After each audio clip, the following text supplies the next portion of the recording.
Hola, ¿qué tal? Te doy la bienvenida a un nuevo episodio del podcast Aunque nada cambie. Hoy tenemos con nosotros a Miguel Ángel Díaz de Rada. Miguel Ángel es fisioterapeuta especialista en dolor crónico, que es el tema del cual pues vamos a estar hablando hoy, en el episodio de hoy. Y es que seguramente sabrás que el dolor crónico afecta a millones y millones de personas en todo el mundo y es algo que, bueno, pues desafortunadamente afecta también muchísimo a nivel emocional, ¿no? El dolor, la enfermedad, la patología, muchísimas veces, por no decirte siempre, van muy relacionadas con el malestar también emocional y por eso hemos querido tratar este tema pues desde el podcast Aunque nada cambie. Así que bueno, pues y también por eso pues queremos contar con la colaboración de Miguel Ángel en el día de hoy, ¿no? Porque yo creo que nos puede dar también como mucha luz. Vas a ver que el dolor crónico no es lo que entendíamos antes y que hoy en día pues las personas tienen a su alcance mejoras muy, muy importantes y por eso pues Miguel Ángel está aquí con nosotros. Así que Miguel Ángel, te doy la bienvenida y muchísimas gracias por estar aquí. Bueno, Monse, pues muchas gracias a ti. Y nada, vamos, como dices tú, a arrojar un poquito de luz en este tema que creo que le va a gustar mucho a la gente. Hay un montón de cosas que son realmente fascinantes y sobre todo pues que están arrojando mucha esperanza en cosas que hasta ahora, bueno, pues realmente eran algo como que se podía abordar de formas, bueno, pues solo con medicación y bueno, llevándolo de la mejor manera posible. Pero creo que ahora hay otras alternativas y de esto vamos a hablar. A ver qué tal. Fantástico, pues oye, ya verás tú que nos va a gustar, yo creo que a todos. A mí es un tema que me parece fascinante porque realmente las personas, pues así, la población general muchas veces desconocemos y ha cambiado todo muchísimo, así que vamos a hablar de ello. Miguel Ángel, si te parece, ¿nos podrías explicar un poco? A veces los especialistas utilizáis el término dolor persistente en lugar de dolor crónico, un poco la diferencia entre los dos y también un poco para que las personas puedan entender, cuando hablamos de dolor crónico o persistente, ¿cuáles son las causas así, o al menos dinos algunas que causan este tipo de dolor? Porque hay diferentes tipos de dolor. Sí, sí, sí. A ver, bueno, digamos que hay un conjunto de patologías que entran dentro de lo que sería dolor crónico. Vamos a decir que, bueno, un dolor crónico sería cualquier dolor que dure más de 6 meses, ¿vale? Esta sería como la definición sencilla. ¿Por qué más de 6 meses? Bueno, pues porque está demostrado que cualquier tejido en 6 meses está curado. Por tanto, el dolor que persiste más de ese tiempo ya no corresponde a una lesión de un tejido, sino que corresponde a otras cosas que vamos a ver durante esta charla, ¿vale? Entonces, crónico no nos gusta. ¿Por qué? Pues porque se ha interpretado que es para toda la vida. ¿Por qué? Pues porque desde la medicina, cuando se utiliza el término crónico, pues este es el significado que se le da, que es para toda la vida y que es una circunstancia pues a largo plazo, ¿sí? Puede ser a largo plazo, pero no tiene que ser para toda la vida. Y por eso entonces utilizamos otro tipo de nombres como por ejemplo persistente. También está dolor de larga duración o también está dolor complejo. Bueno, diferentes autores intentan darle nombres diferentes, pero todo radica en una única idea, ¿no? Que tengas dolor desde hace tiempo no significa que tenga que ser para toda la vida, ¿vale? Hay casos, bueno, que dependiendo del tipo de dolor o de las causas de estos dolores, pues a lo mejor sí que es para toda la vida, pero en la mayoría de los casos, desde luego, no. ¿Cuáles son las principales causas del dolor persistente? Pues la primera es la sensibilización central, es decir, que el dolor, al contrario de lo que pensamos habitualmente, pues es algo que aparece en nuestra conciencia, es un proceso cerebral. y es que sin cerebro no podríamos sentir dolor, sería imposible. Entonces, esta sensibilización central lo que nos está diciendo es que a veces un dolor puede permanecer en el tiempo porque ese dolor ha sufrido unos cambios a nivel cerebral, ha habido un aprendizaje y ahora es más fácil que pueda producirse el dolor. Y esta sería una de las causas, digamos, esta sensibilización central. Luego hay otra causa que son las patologías crónicas, como pueda ser la artritis o otro tipo, el dolor oncológico. Bueno, si hay una lesión de tejido o hay una patología crónica de base, podría haber un dolor crónico a causa de esto. Hay que cogerlo un poquito con pinzas porque yo he tenido, por ejemplo, gente dentro de mis programas que con artritis han mejorado muchísimo. Entonces, una cosa no conlleva a la otra, pero bueno, es una de las causas que puede provocar este dolor persistente, ¿no? Y otra causa de las más frecuentes, pues, son las emocionales. La ansiedad, el estrés, la depresión, las, bueno, emociones no aceptadas, ¿vale? O inaceptables. Parece ser que lo que hacen a nivel cerebral, según está demostrando la última investigación, es que activan absolutamente las mismas vías cerebrales que activa el dolor. Tanto las emociones como el dolor son señales, señales que recibimos. Entonces, estas señales se codifican en el cerebro en determinadas áreas y parece ser que se codifican en las mismas áreas. Por tanto, es fácil que algunas emociones puedan perpetuar esa sensación de dolor porque activan exactamente las mismas vías neuronales, digamos, ¿vale? Y estas serían así como las principales. Hay alguna más, pero estas son las más representativas. Qué interesante. Luego volveremos al tema de las emociones, que como sabes, pues este podcast nos gusta hablar muchísimo de emociones y que esté pues cada vez demostrándose más que la gente que tiene a lo mejor ansiedad o depresión o algún trastorno emocional no se está inventando ese dolor, ¿no? Por favor, porque realmente ya desterremos ese mito de que realmente la gente se inventa el dolor, ¿no? Cuando uno sufre dolor, lo está sintiendo, ¿no? Y bueno, luego creo que nos podrás explicar más. Pero sí que me gustaría ahora que nos comentaras un poco, al final, en las últimas décadas, la interpretación del dolor ha cambiado muchísimo, bueno, a raíz de las investigaciones que ha habido, nuevos descubrimientos. Y el nuevo paradigma centra mucho bueno, al menos por lo que yo tengo entendido, centra como todo, o al menos casi todo, en la interpretación del cerebro, un poco como decías tú, ¿no? Entonces, eso desde fuera cuesta mucho de entender. Te pongo el ejemplo de que me duele el codo. Pues, ¿me duele el codo o me duele la parte del cerebro? O sea, cuando yo digo que me duele el codo, realmente no me duele el codo, ¿sabes? Porque eso a una persona que es, bueno, que es ajena, ¿no?, a vuestra especialización, nos cuesta entender realmente esto de que el dolor está en el cerebro. Explícanos un poco, por favor. Sí, es que te quedas de piedra. Yo realmente me lo paso bien precisamente por estas cosas, porque eh, el estudio del dolor es totalmente apasionante, ¿no? Pues sí, efectivamente, cuando te duele un pie, pues no te duele el pie, te duele la representación que tienes en tu cerebro de tu pie. O sea, que si nos acordamos de la película de Matrix, bueno, pues no era ciencia ficción, es totalmente realidad. Vivimos en una matriz que construye nuestro cerebro. Es así. Entonces, realmente el dolor se sabe que es cerebral porque hay hechos como pues muy claros. Por ejemplo, el dolor de miembro fantasma. Esto es un dolor que experimentan personas amputadas.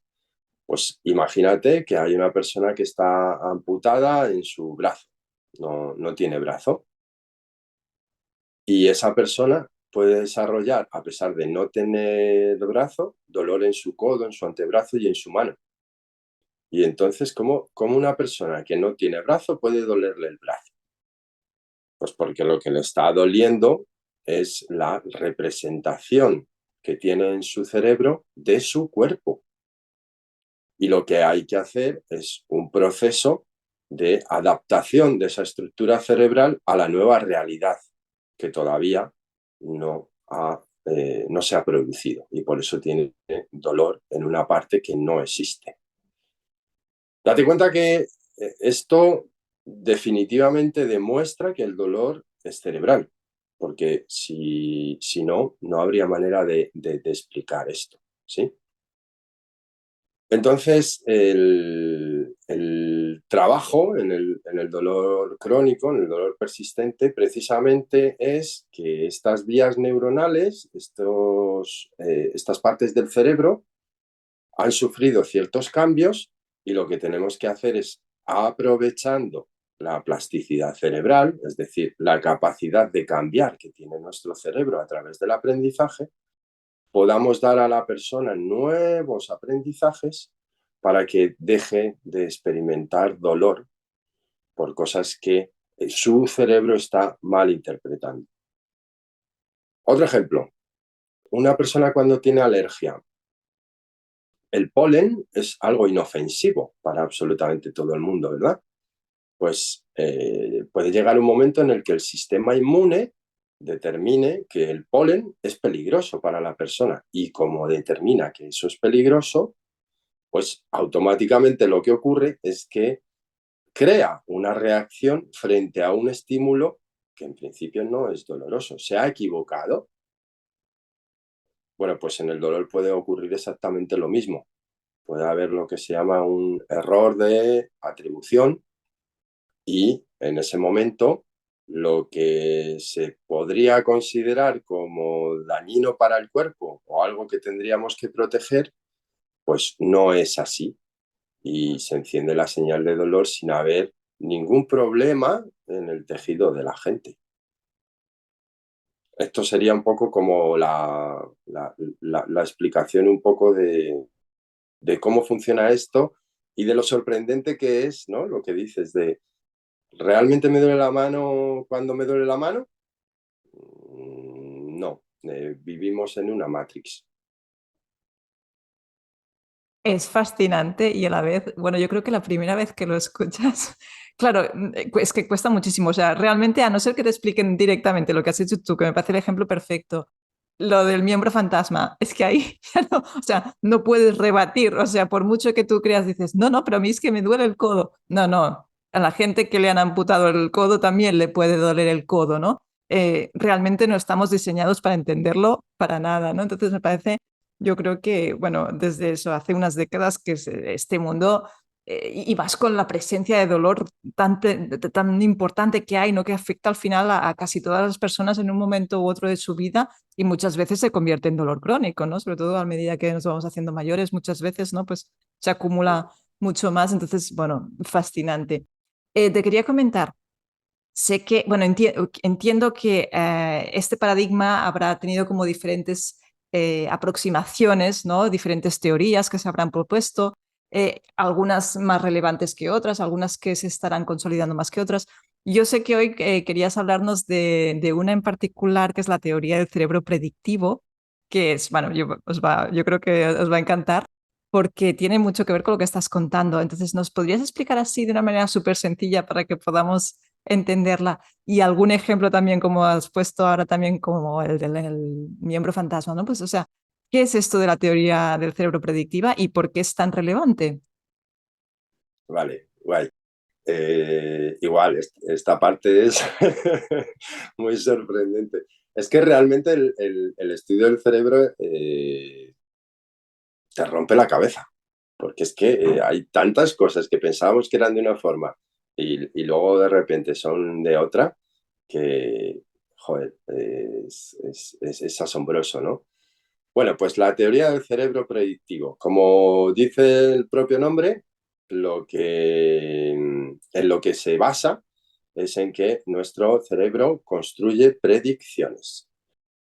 A ver, vamos a entender para que se pueda comprender fácilmente una cosa. Y es, nosotros para manejarnos en el entorno utilizamos dos vías. La primera vía es una vía perceptiva. Percibo el mundo a través de mis sentidos y construyo una imagen en mi cerebro que me sirve para reaccionar en ese entorno. La otra vía es que a base de experiencias lo que creo es un modelo del mundo. Un modelo del mundo que me sirve para ahorrar energía y me sirve para manejarme mejor en las cosas, ¿no? Por ejemplo, en tu casa, tú podrías cerrar los ojos y manejarte perfectamente, sabes dónde está todo, tienes un modelo construido de tu casa. ¿Esto qué hace? Pues que sea muy fácil el manejarte, porque no necesitas estar constantemente atendiendo a tus sentidos para manejarte en un medio, digamos, cómodo, ¿vale? Bien, entonces lo que ocurre es que estos modelos van generando, de alguna manera, digamos, predicciones. Por ejemplo, un partido de pádel. Uno sería incapaz de jugar un partido de pádel sin un cerebro predictivo, porque no serías capaz de saber a dónde va a ir la pelota, colocarte en el sitio donde va a ir la pelota y darle con la raqueta para devolver el golpe. Si no tuvieras un cerebro que está percibiendo información, diciendo qué es lo siguiente que va a ocurrir y adaptándote a eso. Entonces, esta teoría lo que dice es que para manejarnos en el mundo, nuestro cerebro lo que crea es predicciones de todo lo que está ocurriendo para manejarse mejor. Y tenemos las dos vías, la vía perceptiva y la vía de construcción de modelos del mundo, donde lo que vamos haciendo es hacer predicciones. Claro, ¿qué pasa? Pues que hay modelos de todo, hay modelos del cuerpo, hay modelos del entorno. Y nuestro cerebro va creando predicciones de muchísimas cosas. Por ejemplo, la sed. Fíjate qué curioso es que cuando yo tengo sed, bebo, me puedo beber un vaso de agua y cuando termino de beber el agua, bueno, pues yo ya no tengo sed. Pero es que para que llegue el agua al torrente sanguíneo hacen falta 20 minutos. Pero yo termino de beber mi agua y yo ya no tengo sed. ¿Por qué? Porque mi cerebro está haciendo una predicción de que eso ya está cubierto. Por tanto, puedo pasar a otra cosa. Y esto, que es, como digo, muchas veces un poco sorprendente, cuando hablamos del dolor persistente, pues es muy importante. ¿Por qué? Porque nuestro cerebro también lo que hace es predecir el dolor. Es decir, si yo tengo un dolor, voy a poner un dolor lumbar, que es que, chica, cada vez que me agacho a ponerme los zapatos o a coger algo del suelo o lo que sea, me duele. Entonces, tengo tantas experiencias en eso que mi cerebro, en cuanto voy a agacharme, ya está prediciendo que lo que va a ocurrir es dolor. Y lo que pasa es que cuando alguien predice que va a... Esto no es un proceso consciente, ¿de acuerdo? Muchas veces es un proceso que es de alguna forma inconsciente. Pero cuando yo ya predigo que va a haber dolor, lo primero que hago es irme a prestar atención a ver si me va a doler o no me va a doler, a ver cómo hago el movimiento. E incluso dejo de hacer ese movimiento, oye, por si acaso. Esto es una de las teorías que más están justificando por qué la gente genera dolor crónico, dolor persistente. Porque a base de aprendizaje, experiencias pasadas, creo expectativas. Hay una autora que es muy interesante, Lisa Feldman Barrett, que tiene uno de sus libros, 7 lecciones y media sobre el cerebro. Súper recomendable para todo el mundo. Y uno de los capítulos, creo, si no recuerdo mal, capítulo 4 dice, nuestro cerebro predice casi todo lo que hacemos. Y dice bueno, cuenta una historia.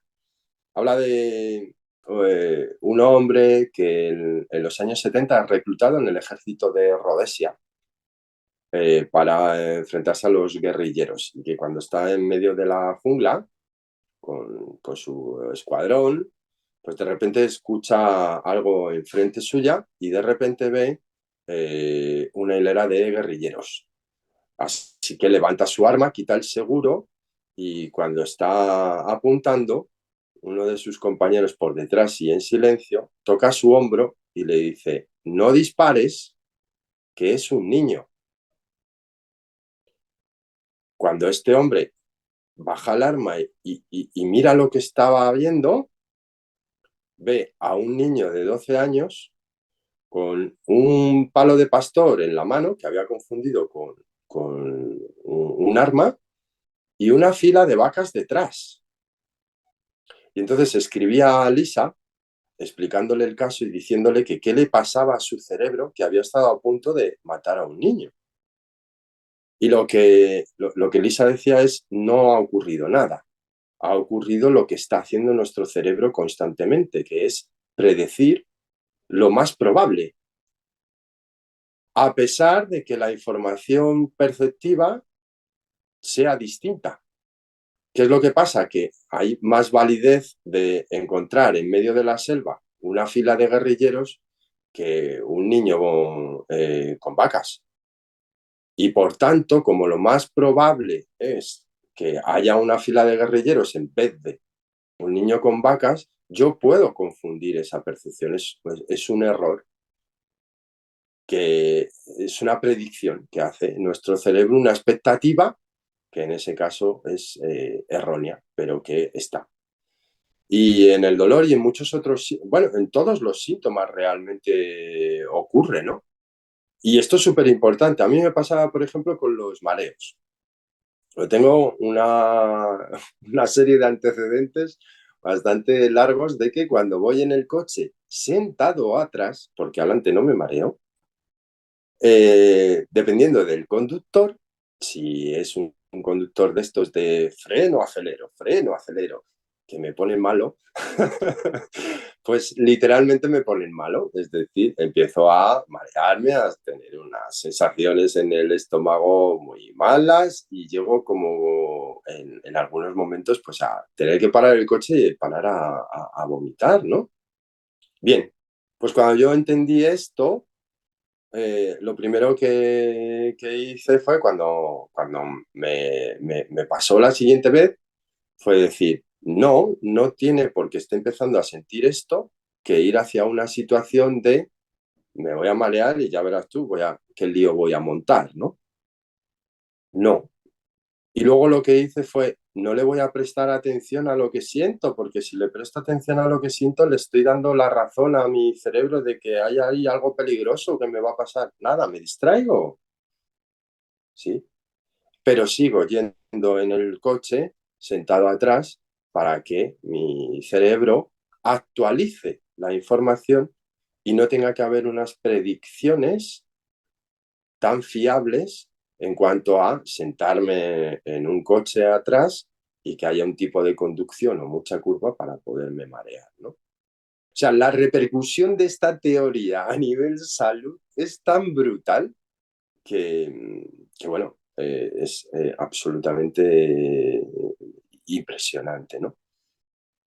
Y bueno, no sé si ha quedado más o menos claro, Monse.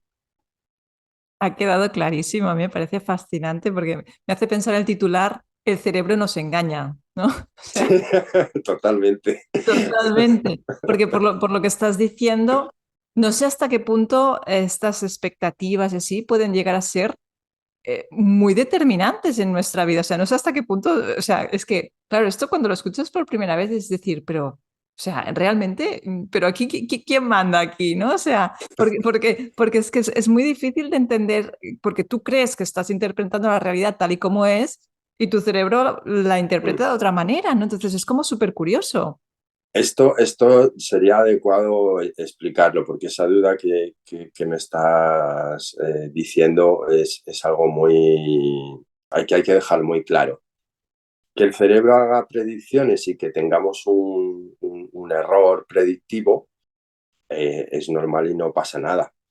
Lo que tenemos que entender es que no funcionamos como, por ejemplo, la visión no funciona como una cámara fotográfica. Es decir, tomo una foto y lo que veo es exactamente lo que hay en el mundo.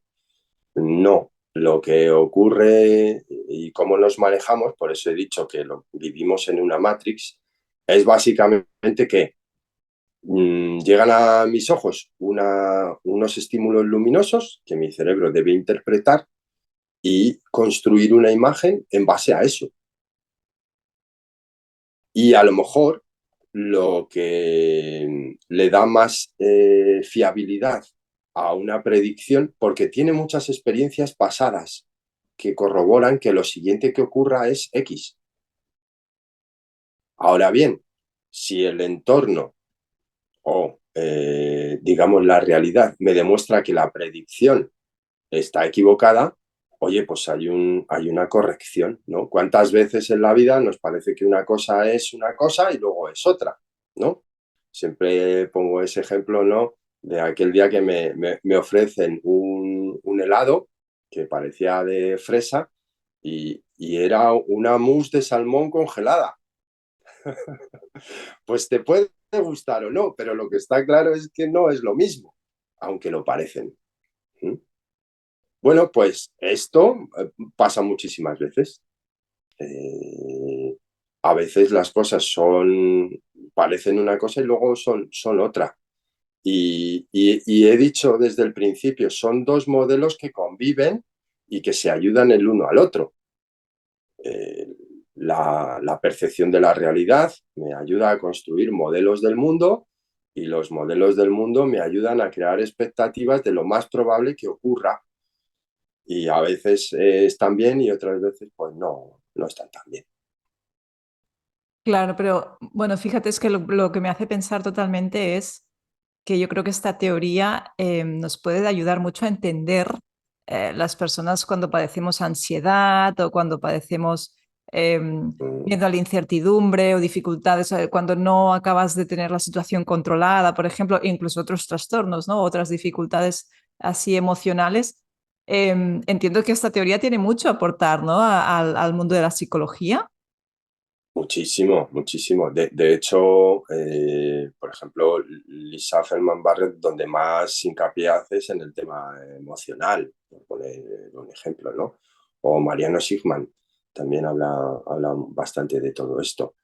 Claro, estamos diciendo que el dolor y las emociones siguen siendo señales. Así que son experiencias que percibimos en nuestra conciencia. Y el modelo predictivo sirve tanto. Yo he puesto muchos ejemplos, los mareos, el dolor. eh, Hace lo mismo con la ansiedad. Mira, por ejemplo, Lisa habla también de cómo se puede utilizar la teoría del cerebro predictivo y cómo se ha utilizado para ayudar a chicos que van a desempeñarse en pruebas, en exámenes. ¿Mm?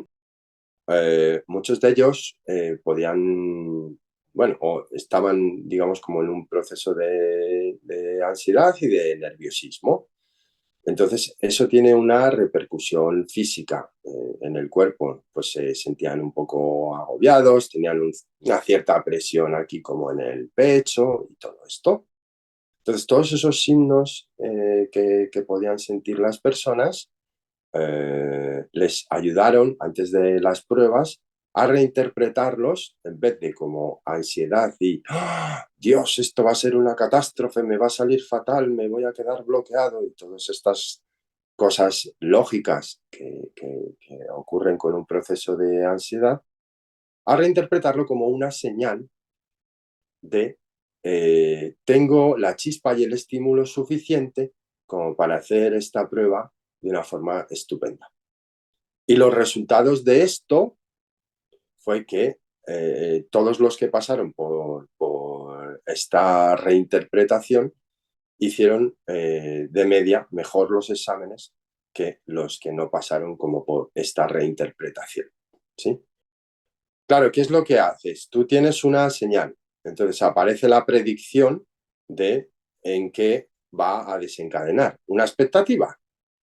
Cuando yo, de alguna manera, consigo que esa expectativa no sea confiable, pues la expectativa deja de coger fuerza. Y si deja de coger fuerza, lo que ocurre es que empiezo a tener más recursos y se desencadenan todos los problemas que se desencadenan por prestar atención a algo que puede ser negativo para mí, porque ya no aparece tanto pensamiento negativo, porque ya no aparece tanta atención, porque ya no aparece tanta posibilidad de peligro. Y por tanto se relaja mi sistema nervioso y por tanto tengo mis capacidades más en la mano.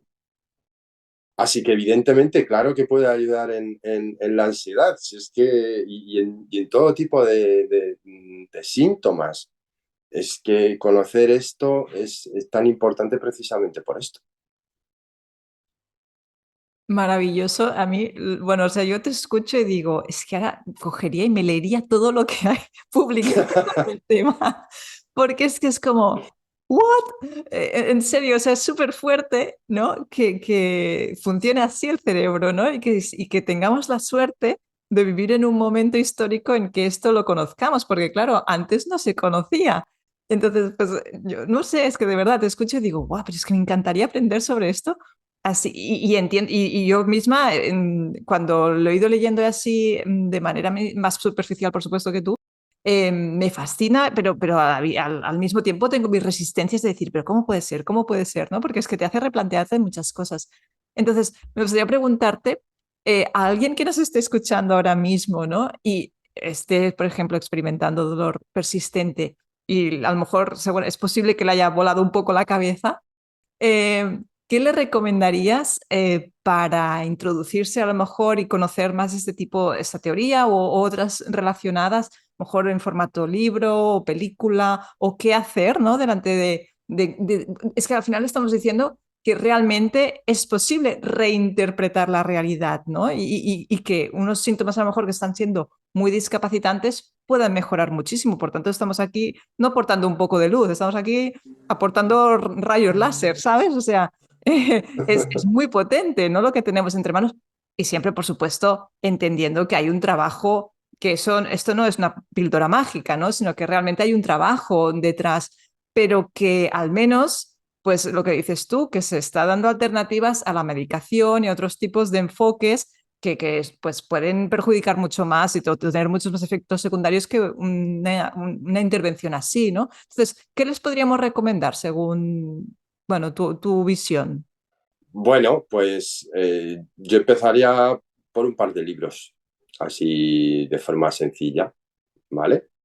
Eh, en el dolor hay un libro clásico que se llama Explicando el dolor, de unos australianos que uno de ellos es un fisioterapeuta bueno, uno de los que más investigación tiene acerca de todo el dolor persistente, cómo se genera, y se llama Explicando el dolor.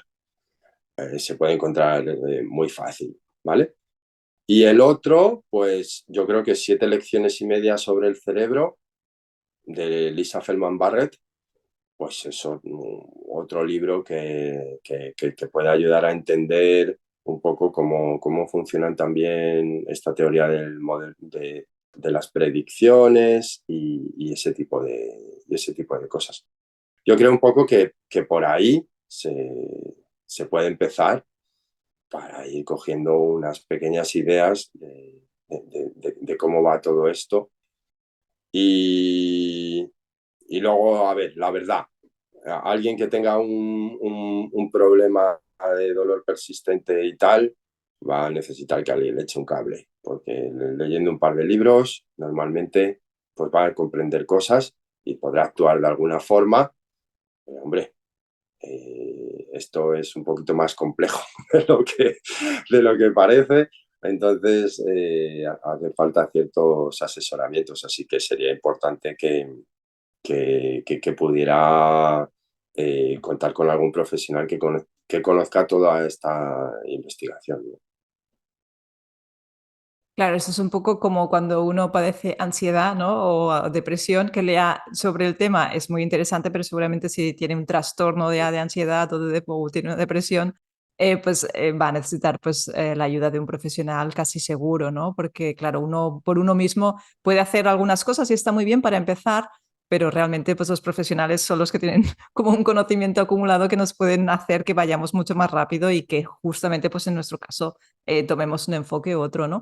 Así que bueno, pues yo creo que en ese sentido nos puedes explicar también un poco qué es lo que haces tú, tanto presencialmente como online, por si hay personas que quieren contactar contigo o ver cómo trabajas, pero yo creo que aquí, pues eso, nos has volado un poco la cabeza y estoy convencida que va a haber personas que van a querer contactar contigo. Entonces, ¿nos podrías decir un poco dónde encontrarte? Y bueno, y sobre todo, y también, ¿qué es lo que haces? Vale, sí. A ver, presencialmente, ¿vale? Trabajo en la Clínica Universitaria de Fisioterapia de la ONCE. Eso está en Madrid, en la calle Nuria 42, ¿vale? Y bueno, allí atiendo a las personas en la consulta presencial y básicamente lo que hacemos pues es estudiar su caso, ver qué es lo más conveniente para él y en función de eso pues elaborar un programa específico como para esa persona, ¿vale? Y luego, aparte, pues lo que hay es una web que monté hace tiempo para divulgar todo este tipo de conocimientos, que se llama maestrosdelcuidarse.com, donde hay una newsletter que es una lista de correo electrónico, donde le voy contando a la gente pues todas estas cosas del cerebro, del dolor, de todo lo que va apareciendo, de lo que va bien, de lo que no va bien, de todas estas cosas. Y aparte también hay un programa que es el programa Kaizen, que es para ayudar a toda esa gente pues a la que no puedo llegar presencialmente, pues porque están en otras partes de España o del mundo, ¿no? Porque he tenido personas de partes muy diferentes del mundo, ¿no? Y este programa pues está diseñado de forma online para que eso, personas con dolor persistente, con migrañas, con fibromialgia, con dolor crónico lumbar, con, bueno, dolores crónicos que duren más de 6 meses, pues, bueno, puedan empezar a conocer todo esto, a trabajarlo, a centrarse en cuál sería el siguiente paso que les ayuda a ellos a ir mejorando, que esto es lo único en lo que se tiene que centrar alguien que tiene un dolor persistente y se hace íntegramente online porque, bueno, pues porque es efectivo y porque podemos llegar a personas que quizás no puedan acceder a un servicio en concreto en Madrid, ¿no? Bueno, pues esto es donde estoy actualmente. Pues recomendadísimo. Dejaremos los enlaces para que las personas que quieran pues puedan inscribirse en la newsletter de Miguel Ángel, la newsletter antifrágil de maestrosdelcuidarse.com. Y Miguel Ángel, pues yo te quería dar las gracias por estar este ratito con nosotros y también porque, bueno, pues Miguel Ángel ha sido el patrocinador del evento Las Mil Caras de la Ansiedad de esta segunda edición que ahora acabamos de emitir. Bueno, a lo mejor tú ves el podcast más adelante, pero justo cuando estamos grabando esto, pues acabamos de, bueno, de finalizar el evento y te quería dar, bueno, las gracias de verdad porque yo creo que pues haces una labor que es que das esperanza a las personas, ¿no? Que realmente puede haber un antes y un después, una mejora significativa, que no hay que tirar la toalla porque hay un margen de mejora y lo veo tan paralelo a nivel como, bueno, cuando los psicólogos tratamos las emociones, ¿no? Que hay un margen de mejora. Hay personas que van a poder mejorar menos, pero hay personas que van a poder mejorar muchísimo, ¿no? Entonces, la labor que tienes tú, pues me parece, vamos, fascinante, ya te lo digo. Y te agradezco, pues eso, tanto que hayas estado aquí como que hayas querido patrocinar al Congreso, porque bueno, pues me encanta, yo creo que no puedo disimularlo, el proyecto que tienes. Y pues eso, felicidades por todo lo que estás haciendo y a todas las personas que estás ayudando, ¿no? Te quería pues también pues dar las gracias en ese sentido. Muchas gracias a ti. Sabes que, bueno, cuando estuvimos hablando y tal, bueno, pues cuando vi la posibilidad de patrocinarlo, para mí es muy interesante porque, claro, hay muchas personas con dolor crónico, con dolor persistente, bueno, que sufren ansiedad. Es lógico, es que es una situación complicada.